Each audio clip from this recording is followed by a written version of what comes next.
What's good, everybody? Welcome back to the channel, and we're here to talk about Luna Classic and the roadmap, or an updated roadmap that has been proposed. Make sure, if you haven't already, click that subscribe button. It takes no time at all, and it means you know whenever we upload videos on the channel. And also, if you could consider giving this a thumbs up, I would really appreciate it. So let's jump in to this video. 5771 is the current price of Luna Classic. Again, the volume continues to go on a downward trend. 180.846 billion is the total amount of supply for the day. The average is nearly at that $500 million mark. Now, we are seeing a bit of trend sideways. We did see Bitcoin rally today at 5.8% up, 21.1 K on Bitcoin. ETH having a good ride as well. So, you know, we are a little bit behind the market in terms of the Luna Classic price, but there is more to come with this. And equally, the train keeps moving on with Luna Classic.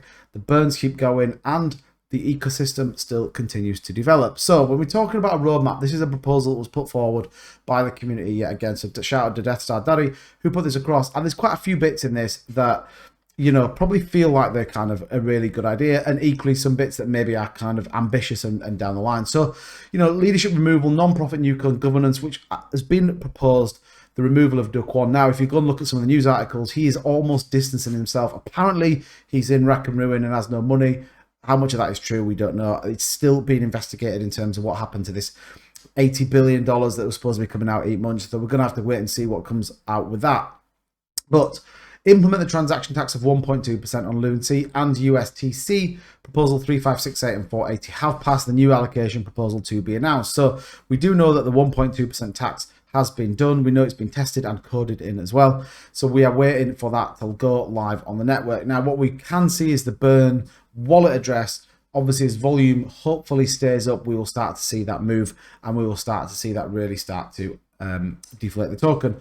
LUNC re-enable staking. Again, that one has been passed, and again, it's been coded. It's about 54 days until that goes live, but it is for the validators, not just for people that hold their tokens. Now, I believe you can stake your tokens, not yet, because there isn't a big enough wallet to support the liquidity, but definitely it's in the works.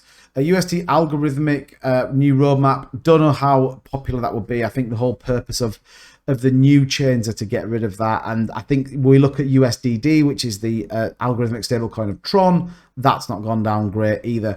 There's quite a few tokens here about future uses, future growth, new tokens, etc. LUNC public relations, marketing, and advertiser, which I think is an important bit. Now, we are seeing a huge rally in terms of the community, and equally with the onboarding of the Terra Rebels, they're really getting into the kind of nitty-gritty blockchain coding part of it. So I think they've done some spaces tonight. They did an AMA on Happy Catty Crypto's channel, which I think is pretty cool. Like, we're getting some real honest understanding of what's going on with this, and equally a desire from the community to do it.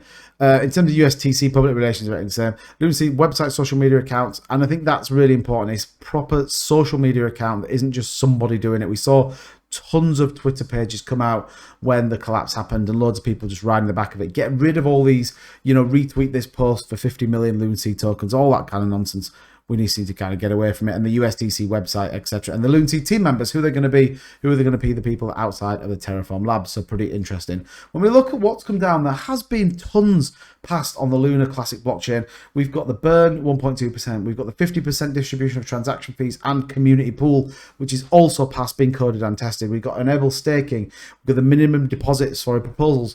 Burn the remaining UST community. Terra Builders Alliance. Loads of stuff that's going to reduce the supply of Terra Classic, but then equally make the price go up. And I think ultimately that's what it's going to be. Now, there's a really interesting article that's come down around the price prediction and price forecast for Luna Classic. We see Q3, they're predicting 30713. Now, if you look at where we are currently, we're at 4 zeros, just to context that. So that would be a good increase. It says here on the flip side, if it continues to fall prey to pump and dump schemes, the price might tumble to 40573, which is about where we're trading at right now. Looking for Q4, the optimism of the fourth and the final quarter could turn fruitful for LUNC price with an escalating count of buy orders.